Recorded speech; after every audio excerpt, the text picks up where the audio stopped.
जय सिया राम भक्तों। लक्ष्मी नारायण भक्ति चैनल में आपका स्वागत है। आइए शनि प्रदोष व्रत कथा के बारे में जानते हैं। हिंदू धर्म में प्रदोष व्रत का विशेष महत्व है। धार्मिक मान्यताओं के अनुसार इस व्रत को करने से मनोकामनाएं पूर्ण होती है। इस दिन भगवान शिव की पूजा की जाती है। जब प्रदोष व्रत शनिवार को पड़ता है तो उसे शनि प्रदोष व्रत कहते हैं। इस वर्ष शनि प्रदोष व्रत 28 दिसंबर 2024 को रखा जाएगा। अब व्रत कथा का श्रवण करते हैं। गर्गाचार्य ने कहा, हे महामते, आपने शिव शंकर की प्रसन्नता हेतु समस्त प्रदोष व्रत का वर्णन किया। अब हम शनि प्रदोष विधि सुनने की इच्छा रखते हैं, सो कृपा करके सुनाइए। तब सूत जी बोले, हे ऋषि, निश्चयात्मक रूप से आपका शिव पार्वती के चरणों में अत्यंत प्रेम है। मैं आपको शनि त्रयोदशी व्रत की विधि बताता हूँ, सो आप ध्यान से सुने।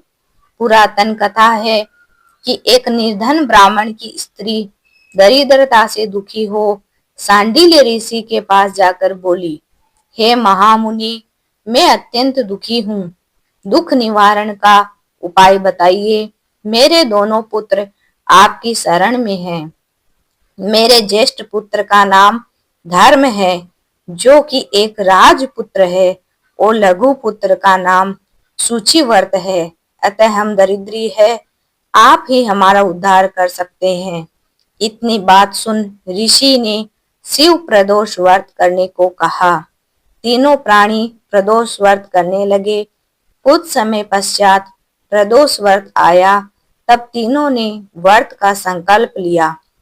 छोटा लड़का, जिसका नाम सूचिवर्त था, एक तालाब पर स्नान करने को गया तो उसे मार्ग में स्वर्ण कलश धन से भरपूर मिला। उसको लेके वह घर आया। प्रसन्न हो माता ने कहा, माँ, यह धन मार्ग से प्राप्त हुआ है। माता ने धन देखकर शिव महिमा का वर्णन किया। राजपुत्र को अपने पास बुलाकर बोली, देखो पुत्र, यह धन हमें शिवजी की कृपा से प्राप्त हुआ है।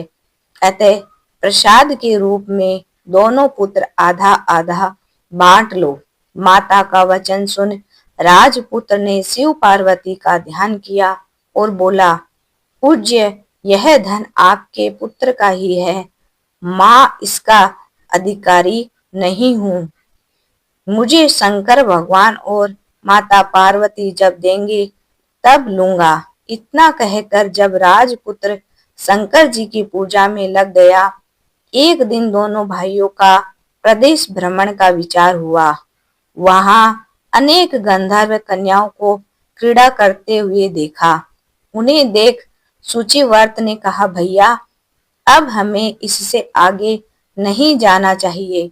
इतना कहे सूचिवर्त उसी स्थान पर बैठ गया, परंतु राजपुत्र अकेला ही स्त्रियों के बीच में जा पहुंचा। वहां एक स्त्री अति सुंदरी राजकुमार को देख मोहित हो गई और राजकुमार के पास पहुंचकर कहने लगी, हे सखियों, इस वन के समीप ही जो दूसरा वन है, तुम वहां जाकर देखो। भांति भांति के पुष्प खिले हैं। वहां सुहावना समय है, उसकी शोभा देखकर आओ। माँ यहाँ बैठी हूँ, मैं यहाँ बैठी हूँ, मेरे पैर में बहुत पीड़ा है। यह सुन सभी सखियां दूसरे वन में चली गई। वह अकेली सुंदर राजकुमार की ओर देखती रही। इधर राजकुमार भी भावुक दृष्टि से निहारने लगा। युवती बोली, आप कहाँ रहते हैं? वन में कैसे पधारे? किस राजा के पुत्र है? क्या नाम है? राजकुमार बोला, मैं विदर्भ नरेश का पुत्र हूँ और आप मुझ पर मोहित है। विधाता ने हमारा तुम्हारा सहयोग मिलाया है। युवती ने मोतियों का हार राजकुमार के गले में डाल दिया। राजकुमार हार का स्वीकार करते हुए बोले, हे भद्रे, मैं आपका प्रेमोपहार स्वीकार कर लिया है। लेकिन मैं निर्धन हूँ। राजकुमार के इन वचनों को सुनकर गंधर्व कन्या बोली कि मैं जैसा कह चुकी हूँ वैसा ही करूंगी। अब आप अपने घर को जाएं।